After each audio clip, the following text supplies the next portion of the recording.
സ്നേഹാഗ്നിജ്വാലയായ പരിശുദ്ധാത്മാവ് ജീവജലത്തിന്റെ അരുവികളായി നമ്മളിൽ നിന്നൊഴുകും. ഈശോ പറഞ്ഞു, എന്നിൽ ആർക്കെങ്കിലും ദാഹിക്കുന്നെങ്കിൽ അവർ എന്റെ അടുക്കൽ വന്ന് പാനം ചെയ്യട്ടെ.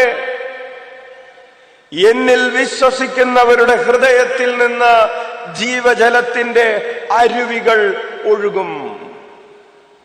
നമ്മൾ ഈശോയിൽ വിശ്വസിക്കുന്നവരാണ്. അതുകൊണ്ടാണ് നമ്മൾ ഇവിടെ ഇരിക്കുന്നത്. അതിൽ തർക്കമില്ല.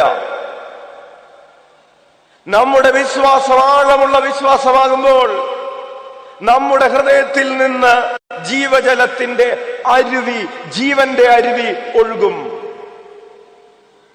ഇപ്പൊ ഉള്ളിൽ നിന്ന് ജീവന്റെ അരുവി ഒഴുകുന്നുണ്ടോ ഇല്ലയോ?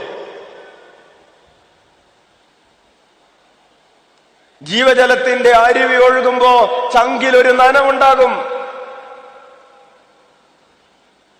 കരുണയുടെ നനവുണ്ടാകും,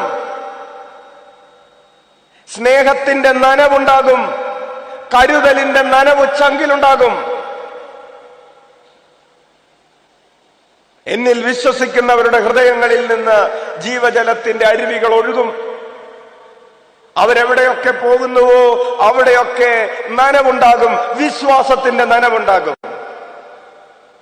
നീ പോകുന്നിടത്തൊക്കെ വിശ്വാസത്തിന്റെ നനവുണ്ടാകുന്നുണ്ടോ? പ്രത്യാശയുടെ നനവുണ്ടാകും. അവർക്ക് വിളിച്ച് ഈശോയേ